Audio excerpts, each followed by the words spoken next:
ರಮ್ಯಾ, ಯಾವಾಗ ನೋಡು ಮೊಬೈಲಲ್ಲೇ ಇರು ನೀನು. ಹೋಗಮ್ಮ. ಕಾಶಿ, ಕಾಶಿ, ಒಂದ್ ನಿಮಿಷ ಬಾಪ. ಅಮ್ಮ, ಅಮ್ಮ ಕರೆದ್ಯಾ? ಹೌದು ಕಣ. ಯಾಕಮ್ಮ ವಾಯ್ಸ್ ಒಂಥರ ಇದೆ? ಹುಷಾರಾಗಿದ್ಯಾ ತಾನೆ? ಹುಷಾರಾಗೇ ಇದ್ದೀನಿ. ನಿನ್ ಹತ್ರ ಮಾತಾಡ್ಬೇಕು. ಬಾ ಕುತ್ಕೋ, ಕುತ್ಕೋ. ಏನಮ್ಮ, ಏನಾದ್ರು ಸಮಸ್ಯೆನಾ? ಕಲ್ಕಿ, ನೀನು ಕೂತ್ಕೊಳ್ಳೋ. ಅಮ್ಮ, ಏನ್ ವಿಷಯ ಹೇಳು.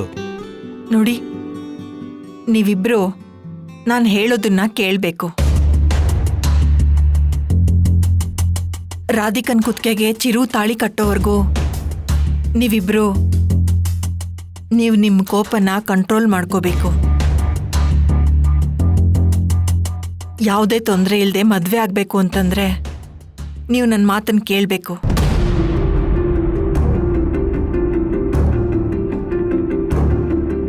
ಅಮ್ಮ, ದಿಢೀರಂತ ಯಾಕೆ ಹೀಗೆ ಮಾತಾಡ್ತಿದ್ಯಾ? ಸಂಬಂಧನೇ ಇಲ್ದೆ ನಾವಿಬ್ರು ಬೇರೆಯವ್ರ ಮೇಲೆ ಯಾಕೆ ಸುಮ್ನೆ ಕೋಪ ಮಾಡ್ಕೋತೀವಿ ಹೇಳು? ಮದುವೆ ಮನೆಯಲ್ಲಿ ಯಾರಾದರೂ ನಮ್ಮ ಬಗ್ಗೆ, ಮನೆ ಬಗ್ಗೆ ಏನಾದರೂ ಅವಮಾನ ಮಾಡಿದ್ರೆ ನೀವಿಬ್ರು ಕೋಪ ಮಾಡ್ಕೊಳ್ದೆ ಸಮಾಧಾನದಿಂದ ಇರಬೇಕು. ಈ ಥರ ಸಮಯ ಸಂದರ್ಭ ತುಂಬ ಸಲ ಬಂದರೂ ಈ ಕಿವಿಲ್ ಕೇಳಿ ಆ ಕಿವಿಲ್ ಬಿಟ್ಬಿಡ್ಬೇಕು. ರಾಧಿಕನ್ ಮದುವೆ ಚೆನ್ನಾಗಾಗಬೇಕು ಅನ್ನೋದಷ್ಟೇ ನಿಮ್ಮಿಬ್ರು ಮನಸ್ಸಲ್ಲಿರಬೇಕು.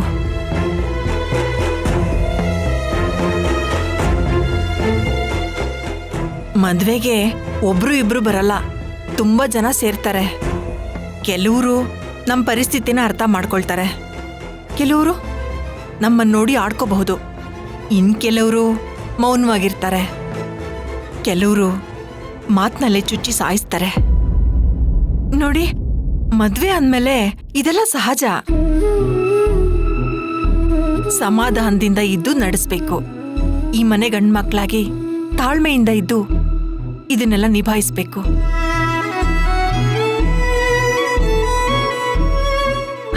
ನೋಡಿ, ಮದುವೆ ಮುಗಿಯೋವರೆಗೂ ಯಾವುದೇ ಸಂದರ್ಭದಲ್ಲೂ ದುಡುಕ್ಬಾರ್ದು.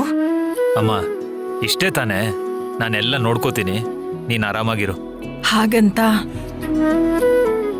ನನಗೆ ಮಾತು ಕೊಡಿ.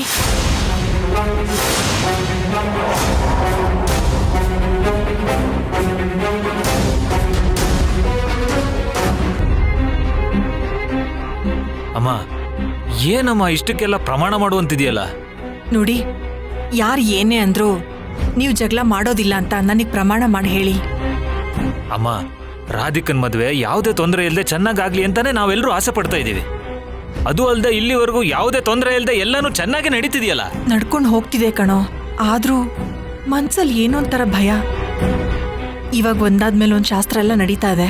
ಇವತ್ತು ಹೂವಿಳಿಯರ್ ಶಾಸ್ತ್ರ, ನಾಳೆ ಚಪ್ರ ಶಾಸ್ತ್ರ, ಅರಿಶಿನ ಶಾಸ್ತ್ರ, ಅದು ಇದು ಅಂತ ಶಾಸ್ತ್ರಗಳು ನಡೀತಾನೆ ಇರುತ್ತೆ.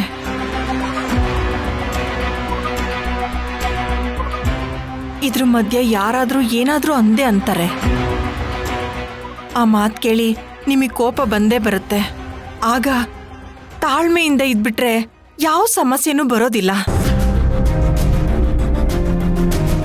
ಅಂಥ ಟೈಮಲ್ಲಿ ಸ್ವಲ್ಪ ನೋಡ್ಕೊಂಡು ಹುಷಾರಾಗಿ ಮಾತಾಡ್ರೋ. ಯಾವುದೇ ಕಾರಣಕ್ಕೂ ದುಡುಕ್ಬೇಡಿ. ಅದಕ್ಕೆ ಮಾತು ಕೊಡಿ ಅಂತ ಕೇಳ್ತಾ ಇರೋದು ನಾನು.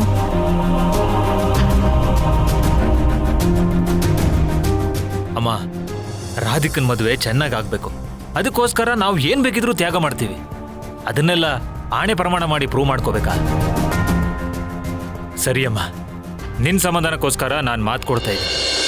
ಮದುವೆಯಲ್ಲಿ ಎಂಥದೇ ಪರಿಸ್ಥಿತಿ ಬಂದರೂ ನಾನು ಕೋಪ ಮಾಡಿಕೊಂಡು ಯಾರ ಮೇಲೂ ಜಗಳಕ್ಕೆ ಹೋಗಲ್ಲ.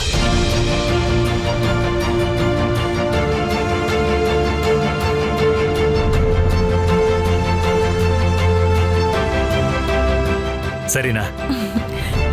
ಕಲ್ಕಿ, ನಾನು ಅಷ್ಟೇ ಅಮ್ಮ.